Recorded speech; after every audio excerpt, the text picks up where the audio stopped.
سڵاتان لەبێت و ئەم کاتتان باش بینەرانی خۆشەویستی بەرنامەی دیدار زۆر خۆشحاڵم بە بەرنامێکی دیکەوە ئەبمەوە میوانی ماڵەکانتان لاڵقەیەم هەفتەیە بەرنامەکەماندا ئێوەی بەڕێز بینەری وتوێژێک دەبن لەگەڵ ڕێزدار ئارام نوربەخش ئاهەنگساز و هۆنەرمەندێکە موسیقای لە زانکۆی هۆنەر تەواو کردووە سەبارەت بۆ بەشەی لە موسیقا کە بەڕێزیان شارەزاییان تیا هەیە و موسیقای ژێرزەمینی بۆ هیوایە ناوەڕۆکی دیمانەکەمان جێگەی ڕزایەت و سەرنجی ئێوەی ئازیز بێت لەگەڵمان من بۆ بینینی بەڵێ کاگە ئاراممان لەگەڵە کاگارام سڵاوت لێ بێت وە زۆر سپاس کە بەشداری لەم بەرنامەیە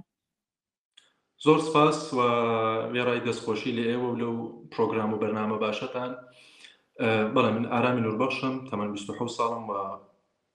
گەورەبووی کوردستان و لە ئێستاش نیشتەجێی ئەڵمانیا لە زانکۆی موسیقی شاری تەورێز دانشگای تەورێز لەوێ دەرسم خوێندووەوە لە ڕشتەی موسیقی کلاسیکدا بەڵام پێش ئەو و دوای ئەو دەغدەغەیەکی هونەری کە بۆ من ساز بوو ئەو بوو کە موسیقی ئەندەرگراوند کە موزیکای ژێرزەوی موزیکایە کە مجەوزیان نییە و هونەرمەندەکانیش هیچ پێوەستیەک بۆ نابینن کە داوای مجەوز و داوای ئەوە بکەن کە تقی پلەتفۆرمی کۆماری ئیسلامی ئیش بکەن دەتوانین بڵین ئەوە هونەری ئەندەرگراوندە لە ئاسڵدا کە من لە شاخەی موسیقی ئەلکترۆنیک و موزیکی هیپهۆپ یعنی بەشی هیپهۆپ ئیشم کردووە زیاتر و بۆ ماوەی 12 ساڵ دەبێت زۆر سپاس کاک ئارام لە پێشەکەیەکەیشدا ئاماژەم پێداکە بەڕێستان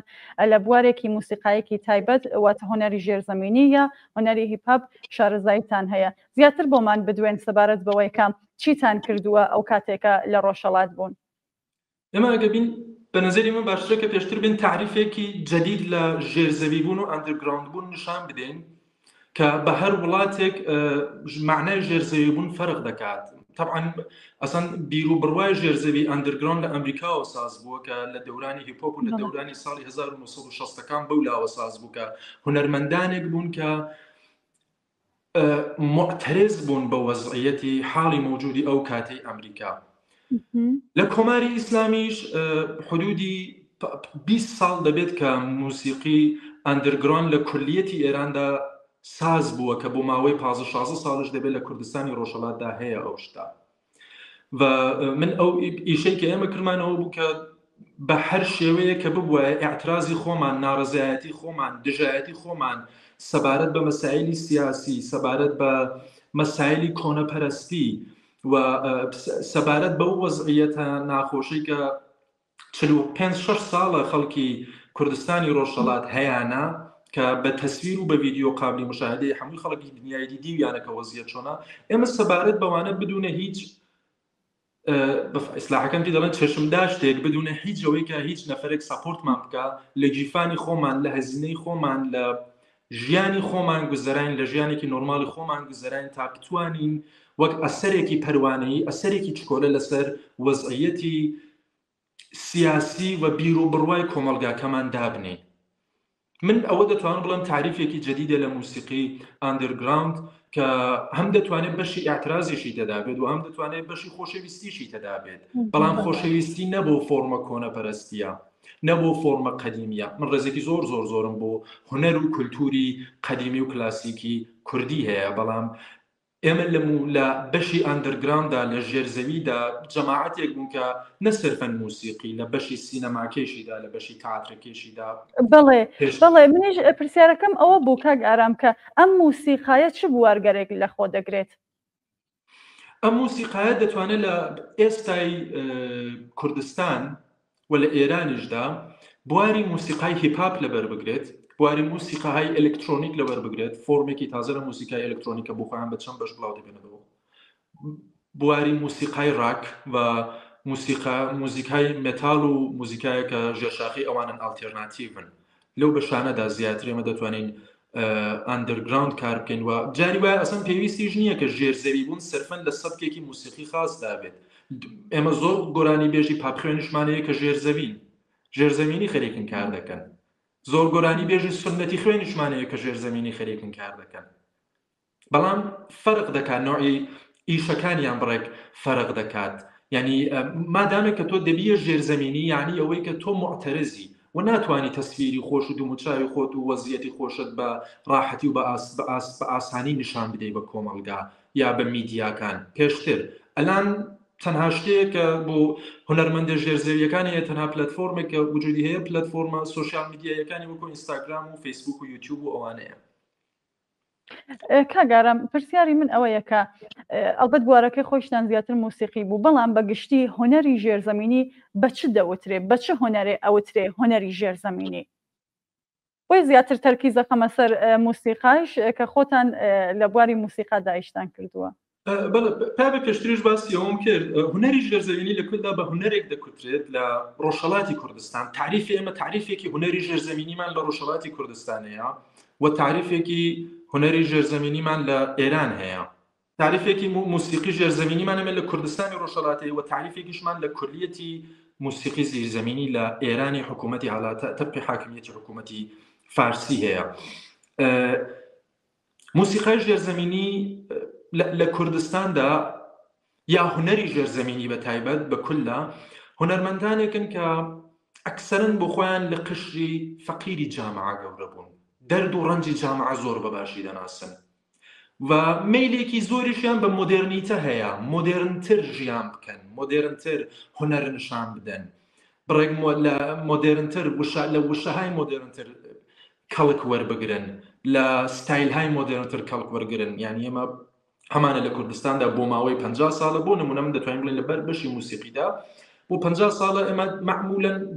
خەڵکی کوردستان بۆ 50 ساڵ یەک ستایلی موزیک جۆ دەدات، موزیکایەکی سنەتی فۆلکلۆری کە بۆیە ڕێڕێزێکی زۆر بۆ نمونە حەسەن زیرەک، عەلی مەردان، ماملێ، تایر تۆفیق و ئەمسالی ئەوانە. بەڵام ئەو شتە لە تەواوی دنیاوە نییە. بۆ نمونە ئێمە بگەڕین لە ئوروپا تمشا بکەین یا هەر لە ئێران تمشا بکەین یا لە ئەمریکا تمشا بکەین لە بەشی فارسی ئێران لە 50 ساڵەوە پێشەوە ئەنواعی ستایلی موسیقی وارد بوو. بەڵام لە کوردستان ئەو شتە نەهات، ساز نەبوو و ئەو کەسانش کە ساز بوون بە زۆری ئالتێرناتیوی سیاسی ئێمە توانیمانە و کارە ساز بکەین. یعنی هاتی لە ستایلهای نوێ، لە موزیکهای نوێ، لە ڤیدیۆهای نوێ، لە عەکسگرتنهای نوێ، لە پێشانگاکردنی نوێ، تەئاتری نوێ بە ئێعتراز دەستمان پێ کرد. معتەرزین بە شەرایەت. ئێمە ناتوانین خەشمی خۆمان من وا حەز دەکەم کە تەواوی کۆمەڵگەی خەڵکی ئێران عەسەبی و تووڕان خەشمیان هەیە، خەشمێکی دەرونیان نێوخۆییان هەیە. زۆر کەس دێ ئەو خەشمەی خۆی بە چوزانم بە شەڕکردنێک لە شەقامەکان نیشان دەدات. بەڵام ئێمە ئەو خەشمەی خۆمان بە هونەر نیشاندا، بە هونەر خەشم تووڕەبوونی خۆمان گەیاند بە جامعە کە هەز دەکەم کە جوابیشی داوەتەوە بەڵام زۆر نا کە ئەویش لە پرسیارەکانی بعدیدا دەتوانین ئاماژە بۆ. دەڵێ کاگارم ئەگەر بتانەوەی تەحلیلێکی جامعەی هۆنەریمان بۆ بکەن چۆن هەڵی دەسەنگێنن بە بڕوای بەڕێستان یەکێک لەو ژانرانەوە ئێوە ئاماژەتان پێدا ئێعترازە چ بەشایەکی تر ئەتوانین ناو ببین سەبارەت بە هۆنەری ژێرزەمینی ئەگەر بمانەوەی تەحلیلێکی دروستی لێ بدەین؟ گرافیتی کارەکان هونەرمەندانێکی ژێرزەمین کە لە ئینقلابی ژینادا زۆر کاریان کرد، زۆریان ئیش کرد، هەر لە شقامەکانی بۆکان و مەهاباد و سەقز و سنە و بانا کە زۆر توانیان ئیشی خۆیان بەباشی ببرنە پێش و دەتوانین بڵێن فیلم دەرهێنێرەکان، فیلم سازە ژێرزەویەکان کە مجەوزیان نییە کە زۆر ڤیدیۆهای نوێیان ساز کردووە کە توانیویانە لەو فۆرمە کلاسیکە بیەنە دەرێ تابووەکان پشکێنن و دەتوانم بڵێم زۆربەی ئێمە زۆر تەئاترمان هەیە کە مجەوزی نییە، مجەوز وەرناگرن ئەو مامۆستایانی ئەو دەرهێران کە خەریکی تەئاتر و خەریکی کاری ئەوەن بە تعریفێکی زۆر کەمتر لە فەزایەکی زۆر مەحدودتر بینەرهایەکی خاصی خۆیان هەیە کە بینەرەکانیشیان ئینسانهایەکن کە دەتوانین بڵێن ئەو خەشمەیان هەیە، هونەر دۆستن بەڵام ناڕەزایەتی دەرونیان لەنێودا ئاشکارە. ئێمە زۆر هونەرمەندانی ژێرزەوی باشمان هەیە لە ڕۆژهەڵاتی کوردستان، ئەوانەی کە ئێستا لە ڕۆژهەڵات ماون و زۆر هونەرمەندی باشیشمان هەیە کە لە دەرەوەی ڕۆژهەڵاتیان دەکەن. بەڵام ئەوانەی کە لە نێو ڕۆژهەڵات ماون بەداخێکی بێحەز زۆرەوە نەناسراون، بە نوعێک یعنی دەمێکیش هەیە بۆ تولی 15-20 ساڵ ئەو ئەکتیڤیتیە هەیە و فعالیتە هەیە بەڵام نەناسراون کە من هەز دەکەم دوو عاملی ئەسلی هەیە عاملێک دەگەڕێتەوە سەر خودی خەڵکی کۆمەڵگای ڕۆژهەڵات بەر ئەساسی کولتورێکە هەمانە عاملێکیشی هێتە سەر فۆرمی ئاسمیلاسیۆنە کە کۆماری ئیسلامی لەسەر کوردستانی دانا بۆ نمونە ئاسمیلاسیۆنێکە لە تورکیا حکوومەتی تورکەکان لەسەر کوردەکانیان دانا ئەوە بوون کە ئەساسەن منکری کوردبوونەکان بوون یان کوردەوە کوردنی تورکی چێوین یان عەرەبەکان منکری کوردبوونی ئەو جامعەیە بوون بەڵام لە من هەز دەکەم کە لە کۆماری ئیسلامی هەمچین شتێک نەبوو حکوومەتی مەرکەزی کوتی نا تۆ کوردی لباسی کوردیشت هەیە جلی کوردیش لەبەر دەکەی بەڵام لای من سووک و بێئەرزشی و ئەگەر دەتەوێت سووک و بێئەرزش نەبیت ئەگەر دەتەوێت ئەرزشەکانت بێنیە سەرێ دەبێت تبقی ئەو ڕێگایی کە من نیشانم داوە بڕۆیە پێشێ دەنا غیرەزەوە تۆ ئینسانێکی کە کوالیتیەکی زۆر لە خوارێت هەیە کە ئێستا ئێمە من ئەوە ئێستا بخۆم حدودەن چەند ساعت لەوە پێش لەگەڵ برادێکم قسەم دەکرد دقیقەنەوە برادرم کە تاران دژی ئیشارەی بەوە کرد ئاماژەی بەوە کرد کە بابە بۆچی خەڵکی حکوومەتی مەرکەزی ئێستا ئێمە بە سووک تمشا دەکەن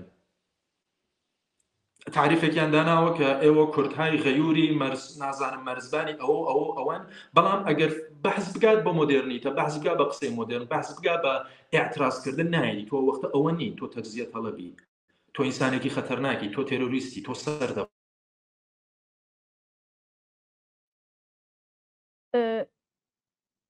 بەڵێ و ئەو هونەرمەندانە هاتوون ئەو مەرزانەیان شکاندووە لە گیانی خۆیان گوزەراون هونەرمەند ئێمە هونەری ئاندرگراوندیشمانەیە لە حکوومەتی مەرکەزی لە تاران زۆر بۆ نمونە زۆر ڕەپێر زۆر دەرهێنەر زۆر فیلمساز زۆر عەکاسی ژێرزەویشمانەیە کە معتەرزن بەڵام حکوومەت گیرێکی وا بەوان نادات بەخەوری برادێک کە بۆ خۆی هونەرمەندەکە لە بنەماڵە شەیەکانی ژینابوو دیکوت حکوومەت لە تاران دیکتاتۆرە بەڵام لە کوردستان داگیرکەرە دقیقەنیش لە هونەریشدا هەرو مەوزوعەیە کۆڵێک ئێمە ڕەپێر و هونەرمەندمان بووە لە ئاعترازی لە تارانی ئاعترازیان کردووە هیچ کێشەیەکیشان بۆ پێش نهاتووە توانیویانە زۆر بە ئاسایی زۆر بە ڕاحەتی کاری خۆیان بەرنە پێش نەهایەتەن مەجبور بوون ئیمزایەک بدەن لە حراست و لە ئیطلاعات و ئەوانە بەڵام سامان یاسینێک نمونەیەکی زۆر سادە و فاحش کە هەموو دەزانین چیە سامان یاسینێک بوو کە بە دوو دانە موزیک ژیرا و ساڵ و نیوێک لە زینداندا بوو زیاترین زەربەی پێوارد بوو یا زۆربەی برادری ڕەپێری خۆم کە مەسەلەن لە بۆکان و لە مەهاباد و ئەوانە میتینگی هیپهاپیان دادەنا کۆبوونەوەیان دادەنا بدون هیچ امکاناتێک بە ئیمکاناتێکی زۆر زۆر کەمەوە میتینگیان دادەنا مەسەلەن 7 نەفەر داهاتن جوان و گەنج ڕەپیان دەکول لە پەنایەک بە ڕەپیش خۆ زمانێکی ئاعترازیە تقریباً و 15-20 نەفەریش گەنجی کە لە مەسەلەن لە تەمەنی 17 و 18 و 19 و 20 ساڵ گەنجە داهاتوەکان کە زۆر بە شەوقەوە داهاتن لەو میتینگانە شرکەتیان دەکرد ئەو میتینگانات مانگێک دوو مانگ بەڕێوە چوو حکوومەتە تەواوی کۆکردنەوە چەندین نەفەریان گیران برادەرەکانی خۆم زۆربیان لەسەر و مۆزوعە گیراون لە ئێستای کۆماری ئیسلامیدا دەورەیە کە من لە ئێران بووم دەورەیە کە من لە ڕۆژهەڵاتی کوردستان بووم ئەساسەن وا بوو کە زۆر بە ترسێکی زۆرەوە ئێمە خەریکی کارکردن بووین ڤیدیۆ دروستکردن بووین بۆ نمونە ئەمن موزیک ڤیدیۆیەکم ساز کرد بوو لەگەڵ دەرهێنەرێکی زۆر باش بە نێوی ڕیەکشن کە سەبارەت ئەو موزیک ڤیدیۆیە ڤیدیۆ ئارت بوو لە ئەسڵدا شتێکی زۆر نوێ بوو لە ڤیدیۆهایەکی زۆر بۆ سەردەم بۆ ساڵی 2017 بوو زۆر مۆدێرن ئیش کەڵکمان وەرگرت کە سەبارەت بە پرۆپاگاندا بوو لە مۆزوعی پرۆپاگاندایە کە حکوومەتی کۆماری ئیسلامی چۆن پرۆپاگاندا ساز دەکات بە تەسویری ڤیدیۆ و موسیقی ئەلکترۆنیک و ڤیدیۆهایەکە لە فۆرمایەکی گلیچ و زۆر نوێی ئەو کاتا بەرخۆردار بوون سازمان کرده بوو و ئانارشیستیش بوو بەڕاستی ساختار شکەنانە بوو کارەکە بەڵام حکوومەت گیری پێداین گیرێکی زۆریش پێداین نە ڤیدیۆکانمان توانیمان بە باشی بڵاوکەینەوە تهدیدی زۆرمان لەسەر کرا و ببووە ئسترێسێکی دەرونی کە ئێمە نەبێرین ئیشێکی هونەری بکەین ئەگەر ئیشی هونەری بکەین دەبێت حتمما چوارچێوێکمان ببێت فقط دەتوانین لە باسی خۆشەویستی و عشق و عاشقیدا قسە بکەین هیچ شتێکی کە ئێمەش عشق و عاشقیەک هیم 50 ساڵ لەوە پێشە 60 ساڵ لەوە پێشە زۆر باشە کاک ئارام با تەوەجۆ بە قسەکانی پێشووتان و ئەوەیش خۆتان یەکێک لەو کەسانە بوون کە موسیقای ژێرزەمینیتان کار کردووە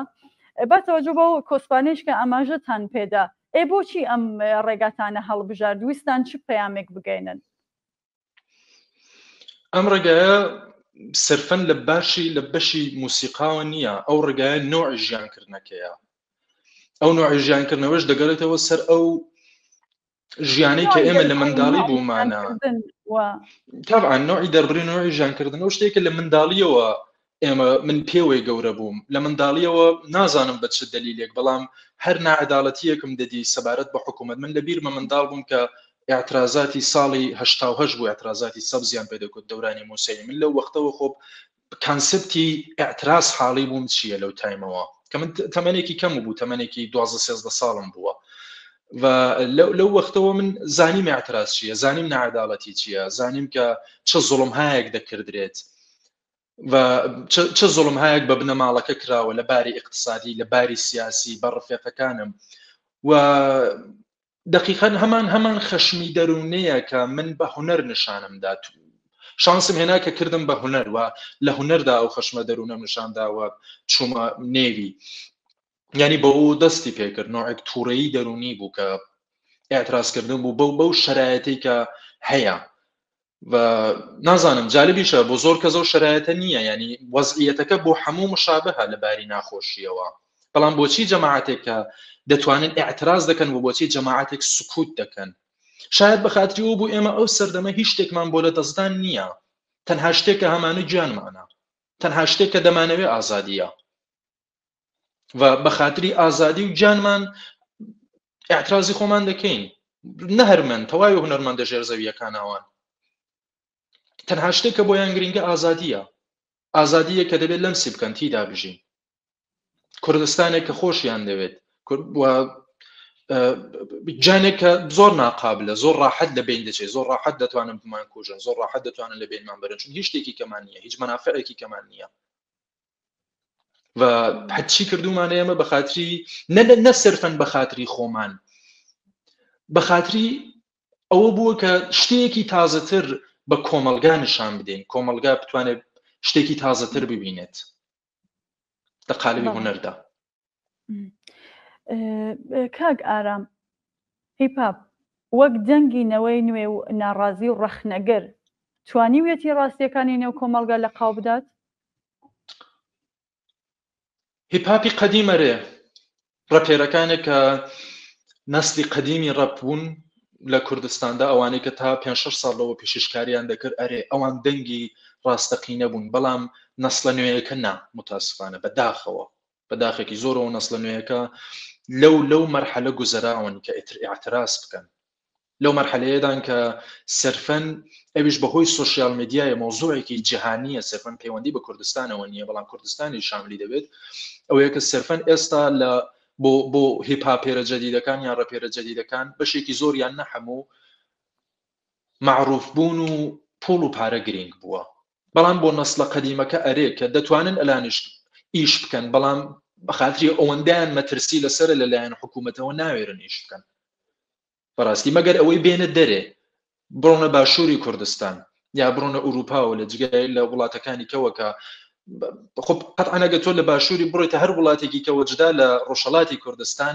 ئیتر وردە ناتوانانی ئەو شەرە ئەو وەزعیەتی کە تیدا ژیاوی لە بیرت دەچێتەوە، چون تۆ لە وەزیەتێکی ترا دەژیت. تۆ فقط تەسەوری ئەو وەزیەتە پێشوەت هەیە، تەسەور دەکەی کە شرایەت ئاوایە. بۆ نمونە من تەسەور دەکەم ئێستا ڕۆژهەڵاتی کوردستان ئاوایە و ئەو مشکلاتانی هەیە، بەڵام کە دێم لەگەڵ برادێکم قسە دەکەم دەڵێم وەزیەت چۆنە، ئەو چاوێکی کەی هەیە، جۆرێکی کەی دەبینێ. من زیاتر باوەڕم بەو دیدەی ئەوە. پس بەڕاستی من لەو تیڤیەوە دەمەوێت بڵێم بۆ ئەو هاوڕێ هیپاپێریانەوەنەکە ئیشی لە هیپاپدانجا، چ لە بەشی ڕەپی، چ لە بەشی موزیکی، چ لە بەشی گرافیتی یا دەنسەکەی، ئەوانەی کە بەڕاستی بۆ خۆیان دەزانن و بۆ خۆشم دەزانم کە چەندە ئینسانایەکی بەڕێزن، چەندە باش دەتوانن ئیش بکەن، دەست پێ بکەنەوە، دەست پێ بکەن بە ئیشکردن. بە خاتری ئەوەی کۆماری ئیسلامی لە هەموو لایەکەوە خەریکە لێمان دەدا، حتا لە هونەرەکەشمان خەریکە، زۆر دەمان بە ئاستێکی خوارێمان دەگەیەنێت، جا چ بمان هەوێت چ نەمان هەوێت. پێویستەکە ئەو کەسانی کە لە هەر بەشێک لە هونەر، بۆ من گرنگ نییە چ ئەسەن هیپاپ بێ یا هیپاپ نەبێ، هەر بەشێک لە هونەر ئەگەر پێویستەکە بەڕاستی دەبینی کە وەزعیەت چۆنە، سکوتی ئێمە، بێدەنگبوونی ئێمە لە بەرابەری ئەو وەزعیەتەدا بێڕێزیەکە کە بە نەسلی دوای خۆمانی دەکەین. نسلەکانی دوای خۆمان دێن دەڵێن ئەوان دەیانتوانی ئیش بکەن و نەیان کرد بێدەنگ بوون بۆ تەواوی خونەرمەندانەیە کە دەبێت بەڕاستی لەوە بوولەوە بە سرعەت بە تەوانێکی زیاتر بە سرعەتێکی زیاتر بە هێزێکی زیاتر و بەوەی کە وەزعیەت زۆر ناخۆشە لە ئێراندا بەڵام بتوانین ڕۆزنەیەکی نور و ئەنگیزە دیسان پەیدا بکەینەوە و دیسان بینەوە ئیشی خۆمان دەست پێ بکەینەوە بکەین چون تاثیری هەیە هەرۆ جۆرەکە پێشتر کوتم وەکو ئەسەری پەروانەییە تاثیرەکەی چکۆلەیە شاید چکۆلە بێت بەڵام لە کلیەتدا تاثیرەکەی زۆرە. زۆر سپاس کاک ئارام ئێوە بۆ خۆشتان یەکێک لەو کەسانە بوون ئەوە بە کۆمەڵی هۆکار مەجبور بوون ڕووبکەنە هەندەران لەو یاداوەست چۆنە ئایا توانیوتانە بە شێوازی پێشوو لەسەر ئەو بوارەی کە خۆتان ئیشتان ئەکرد بەردەوام بن یا چ شتێکتان کرد؟ یەخیخەن وشەکە زۆر جوان بوو بەرەو هەندەران ڕۆشتی نێمە نە هەر من زۆر کەسی تر من لێرە کە هاتمە ئێرە وەکو پەنابەرێک هاتمە ئەڵمانیا شرایەتی ئەوەم نەبوو کە وەکو ئینسانێکی باش بم چونمە هەڵاتم بەهۆی ئەوەی کە کێشە مەترسی سیاسیم لەسەر بوو لە بابەتی حکومیەوە حکوومەتەوە و هەر ئانەگە لە کوردستان بمەبێتمەوە شاید جزئیە و کەسانە بووم کە لە زندان لە بەندیخانە دەماوە یا ئەعدام دەکرا دەکوژرا هیچ باوەڕ و بەقایەک بە کۆماری ئیسلامی نییە بەڕاستی و کە من 2 ساڵ لە ئەوروپا لە ئەڵمانیا وەکو پەنابەرێک ژیان دەکەم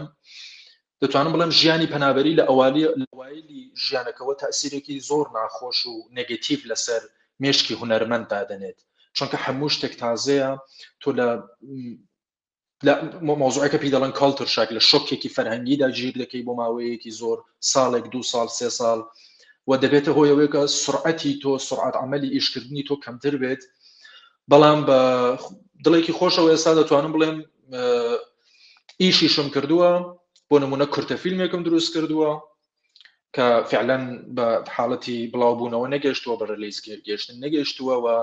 زۆر موزیکیشمان ساز کردووە کە بڵاو بوونەتەوە بەعزێک لە موزیکەکان موزیکای ئینسترومنتال ینی ئەلکترۆنیک موزیکی بێکەلام و قرارە بڵاویش بێتەوە موزیکیکە بەڵام خۆب ڕۆحی هونەرمەند لە وڵاتەکەی خۆیدایە یعنی تۆ لە وڵاتی خۆتدا ئەو هەستە ڕۆحە هونەریەتێ دەگەی بەجگایەکی کە ئەحساسی غەریب بوون دەکەی و ئەو غەریب بوونە نێوخۆبوونێکی زۆر لە تۆدا ساز دەکات کە دەڕۆیەوە نێو خۆت دیسان وەک چیسەڵێک کە دەچێتە نێولاکی خۆیەوە ئەوە شتێکی تەبیعیە من ئەحساس دەکەم شتێکی تەبیعیە هەم لە باری سایکۆلۆژیەوە هەم لە باری خوداگاه و هەم ناخوداگاهی هەموو ئینسانێک تایبەت کە هونەرمەند بێکات قشتێکی تقریبا زۆر حساسی جامعیشن حساسیت لە هونەردایە زۆر مهمه هونەرمەند بە حساس بوونەکەیەوە هونەرمەندە بە ئینگلیسەکە پێ دەڵێن درێمێر بوونەکەی بە ڕۆیا پەردازیە بەو ئەوەی کە چاو لە شتایەک بکەی کەسا نەبووە بەوەیە هونەرمەندە بەڵام لێرە باشی بوونەکەی نسبەتەن بۆ منەوەیە کە ئیتر مەترسی کوشتن و مەترسی زیندان و بەندیخانەم لەسەر نییە هیوای بەردەوامیتان بۆ خوازینکە گەرم پرسیارێکی ترم هەیە سەبارەت بە پەیوەندی ئەم موسیقای لەگەڵ شۆڕشی ژن ژیان ئازادی هونەرمەندانی بواری موسیقای هیپاپ تا چەند توانیویانە کاریگەریان لەسەر بزوستنەوەی شۆڕژگێرانەی ژن ژیان ئازادی بێت یا هەبێت کاتێک کە من بۆ خۆم لە شەقامەکانی بۆکان بووم لە شەقامەکانی مەهاباد و سەقز بووم لە جەنگەی شۆڕشەکەدا لە شلوقای شۆڕشەکەدا یەک شتی زۆر جوانم دی زۆربەی گەنجەکان جوانەکان لە نێو ماشێنەکانیاندا کە بە ماشێن بەڕۆشتن ئاخرین دەنگ موزیکی هیپاپی ئەترازی ڕەپی کوردی بڵاویان دەکردەوە کە تەواوی شار بیبیستێت یعنی هونەرمەندەکان ڕەپێرەکان توانی بوویان نە لە ئاستێکی زۆردا لە ئاستێکی کەمدا چون زۆر ئەو کات وەزیەت جۆرێک بوو کە پۆستێکی ئینستاگرامی تویتێکی سادە دیتوانی هونەرمەندە بگرێت و تا حدی کوشتن و تێرۆرکردنی ببات بەڵام ئەو هونەرمەندانی کە لە دەرەوەی کوردستان بوون و یا ئەوانش کە لە ژوور لە نێو کوردستان بوون بەڵام زۆر بە بێدەنگیەکی زۆر ببێت تەسویرێک موزیکایەکیان بڵاو دەکردو کە ئەو موزیکە تەئسیری لەسەر ڕۆحیە و هەستی کۆمەلگا جوانە نەسڵە جوانەکە دادەنا هەرو جۆرێکە مەسەلەن موزیکایەکی ئاعترازی کە ساز ببوو لە دەورانی پێشمەرگە قەدیمیەکان مەسەلەن لەو موزیکە سرودە حەماسیانەی کە 30 ساڵ لەوە پێش سازکرا بوو ئێمەش دقیقەن و فۆرمە حەماساتانەمان بە فۆرمێکی تازەتر بۆ گەنجی 18 ساڵ و 17 ساڵ و 19 ساڵ و 20 ساڵی ئەلان ساز دەکردبوو و تەسیری بوو لە سەریان زۆر تەسیر وەزاریش بوو. زۆر سپاس کاگارام. داهاتووی ئەم بەشە لە کاری هۆنەری چۆن دەبینن و چ پێشنیارێکیشتان هەیە بۆ ئەوەی بکرێت لە داهاتوودا زیاتر گەشە بکات؟ داهاتووی و مۆزوعە بە دوو شت پەیوەندی هەیە، دوو ئەلەمان بتوانێت داهاتووی ژێرزەوی کوردستان ئەندەرگراوندی کوردستان بەرەو پێشێ بەرێت کە هونەرمەندەکان بتوانن باشتر ژیانی خۆیان هەبێت و کارەکان و ئارتوۆرکەکانیان زۆر بە باشتر بناسرێت. پێشتوانێ وان نەبێت بەرعکس بێتەوە وەکو ئەلان لە حاڵی حاضردا بە باشی ناڕواتە پێش. ئەو دوو مۆزوعە دەبێتەوە سەر تیڤیەکان، سۆشیال میدیا کوردیەکان، بەشێکی زۆری تیڤیەکان و سۆشیال میدیا کوردیەکان و بەشێکی تریشی زیاتر ئیشکردنی هونەرمەندەکانە. ئێستا سیستمی پلەتفۆرمی سۆشیال میدیاکان جۆرێکە کە هونەرمەند دەبێت زۆر ئیش بکات تا بێتە ترند بێت لە یوتیوب، لە ئینستاگرام، لە هەر نازانم سپۆتیفای، ساوند کلاود، پێویستە کە تۆ زۆر ئیش بکەیت تا ترند بیت و زۆر لەسەر و ئیشەی خۆت فکوست هەبێ، دەوامت هەبێت، ماندوو نەبی لەو کارەی خۆت. ئەوە دەتوانێت داهاتووی و شتە باش بکات و تیڤیەکانیش بێن ساپۆرت بکەن، سۆشیال میدیاکان و کاناڵ و چەنێڵە یوتیوب و پادکەستەکان بێن ساپۆرت بکەنەوە مۆزوعە پادکەستایەک ساز کردرێت، یوتیوبی بۆ ساز بکردرێت و لەو وەسەتەش ساپۆرتێکیش بکردرێت لە باری ماڵیەوە کە ئەلان شاید ئەو ساپۆرتە کەسانێک کە دەوڵەمەندن یان ئەحزابێک کە هەن کە دەتوانن ئەو ساپۆرتە ماڵیە بکەن کە هونەرمەند پێویستی بە مەتریالە، پێویستی بە ساپۆرتە کە بتوانێت ئیشێکی باشتر ساز بکات. هەر و جۆرێکی ئێمە مەسەلەن من لە ئەڵمانیا دیبینم زۆربەی زانکۆ خوێن و خوێندەوارن، مەسەلەن برادرم هەیە خوێندەواری دانشگای هونەری کۆڵنا، خب زانکۆکەیان یا حکوومەتەکە یان ئەحزابێک حزبایەکی سیاسی هاتوون ستۆدیۆهایەکی زۆر گەورەیان لە اختیاری و هونەرمەندانە داناوە کە بتوانن بە تەواوی ژیانیانەوە بە تەواوی فکوس و ئێنەرژیانەوە لەسەر ئیشی خۆیان ئیش بکەن، ینی کانسپتیان هەیە و پێویستە کە میدیا کوردەکان حداقل ئەو کانسپتە لە اختیاری هونەرمەندەکان دابنێن، جا لە چ ڕۆژهەڵاتی کوردستان چ لە دەرەوەی کوردستان. و خەڵکی ئەلان من هەز دەکەم بۆیە زۆر هونەری ژێرزەویان بەداخەوە پێخۆش نییە کە تعبیرێکی سادە دەبێن کە دەڵێن ئۆکەی بە خاتری ئەوە خەڵکی کوردستان پێیان خۆش نییە چونکە خەڵکی کوردستان کۆنەپەرستیان پێخۆشە. من هەز دەکەم نەوان ناوانیە کۆنەپەرستیشیان پێخۆش نییە، قەرار نییە کۆنەپەرستی بێت. بەو دەلیلەیە کە میدیاکان زۆر باش ئیشیان نەکردووە لەسەر بەشی موزیکی ئەندەرگراوند. ئەگەر باش ئیش بکەن، باش پلەنی بۆ دابڕێژرێەوە، باش بڕواتە پێش، طبعاً خەڵکیش قبولی دەکەن و پەیڕەوی لێ دەکەن، حمایەتی دەکەن و دەتوانێت داهاتوویەکی باشی بێت. ئەگەر غەیرە زەوە بێ من داهاتوویەکی باش نابینم بووی، چون ڕۆژ بە ڕۆژ دەبینین هونەرمەندە معتەرزەکان کەمتر دەبنەوە چون حمایەتیان لێ ناکردرێ و مەترسیشیان لەسەر زیاتر دەبێت و مادامێکش کە ئاعتراز نەبێت نەتوانی بە هونەر ئاعتراز بکەی، نەتوانی معتەرزبی بە وەزعیەتی شەرایەتت، نەتوانی هەستی خۆت بە وازەحی نیشان بدەی، ئەو کاتەیە کە دەبێ مەجبوری سەرخەم بکەی بۆ هەر بێڕێزیە کە پێمان بکردرێت قبوڵی بکەین. ماوەی بەرنامەکە کۆتایی پێهات کاگارام، زیاتر لەمە ناتوانین درێژە بە قسەکانمان بین. ئەگاینا کۆمەڵێک پرسیاری تری هەیەوە زۆر خۆشحاڵە بین بەڕاستی قسەکانتان زۆر بەسوود و باش بوون. سپاس بۆ بەشداریتان کاگە ئارام نوربەخش شارەزا لە بواری موزیکی ژێرزەمین و ئاهەنگساز. زۆر سپاس کە بەشدار بووی. مەمنونم، سپاس بۆ ئێوەش. زۆر سپاس. بەڵێ ئازیزان و بینەرانی خۆشەویست، زۆر سپاس بۆ ئێوەش کە تاکو ئێستا بینەرمان بوون تا بەرنامەیەکی تر و دیدار و ڕاوێکی تر و هەفتەیەکی تر ماڵاوە.